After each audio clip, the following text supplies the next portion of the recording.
Our sponsors here provide this lovely venue. Birmingham Museums Trust have been working with Eamon from Tellme, who's going to tell you a little bit about something new that he's made. Sure. Thank you. That's no worries. Hi, everyone. So we've got a very exciting experience for you to try later today in the galleries during the afternoon break or at the end of the day. So my name's Eamon. We've been working very closely with Birmingham Museums Trust and Think Tank here, as well as National Museum Wales, to create a very new and exciting visitor experience. Basically, it's a web app that would work in a visitor's smartphone on their browser, so they don't need to download anything. It would bring them very quickly through to the camera on their smartphone. So they would just literally point at any object in the museum and it'll immediately recognize what they're looking at. So, literally every object in the museum.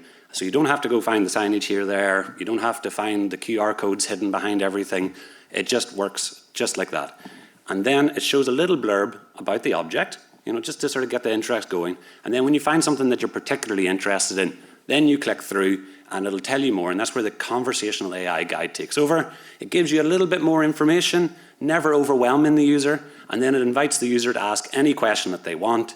From here, they can use, they can ask that in any language that they want soon. And really it's just trying to deepen that conversation that they can have with everything around them. So the content that comes back from this system is primarily based on the sources that the museum has, so through their signage or their collections database, but it will also use its own knowledge where let's say the conversation goes beyond that.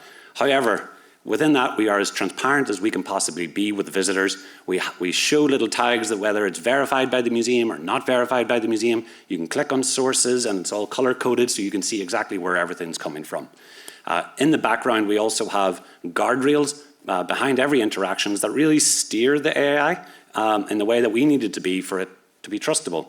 So if you curse at it, if you complain about the museum or ask about the price of a certain artifact, we know how it's going to respond because in all those situations we have instructions working behind the scene that lets us, again, trust the system. So basically that content that comes to users is an audio, so you can listen to it in a very natural voice, or you can just read it if you prefer. You can type to it, you can speak to it. All these modalities work, and really it's a very simple user interface. You literally just, you're on the camera, then you're through to the chat, back to the camera when you want. Super simple, very easy for different user types to understand, really excellent for accessibility.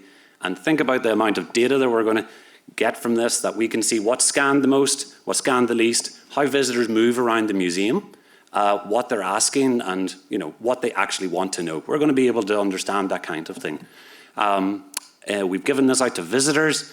89% of them, of the users, used it throughout the whole time in the museum. And they were using it like every couple of minutes. So absolutely fantastic results, because AI is here.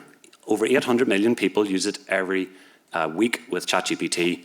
And we have no control over that. But with this here, we're trying to provide something to the cultural sector that you can still rival these platforms, because they're going to be used more and more in museums, but with the most control that you can have over it and with an even better experience.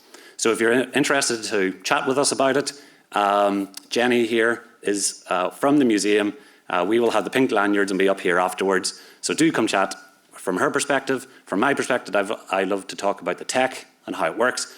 And if you're interested to have it, working at your museum, I love to set up little live demos that you can just work on a little bit of your collection. That's no cost for us. We just love to do that. And it's the best way for you to see with your internal teams how it works. So I hope that's whetted your appetite.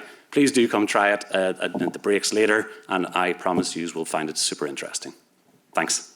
So there'll be a chance to have a go on that at 2:30 in the afternoon break at 2:30 and later on as well. So thank you.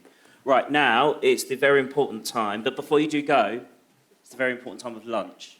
But also, I know the other thing that you're really excited about as well is it's going to be the MCG's AGM, which is really great.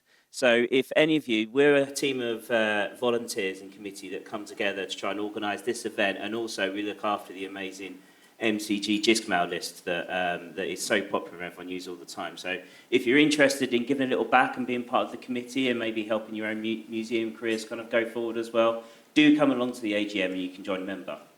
However, it's also lunch for everyone as well. So if you'd like to make your way out into the area, lunch should be ready for everyone. Thank you very much, and look forward to seeing you at 1 p.m. when we continue again. Thanks.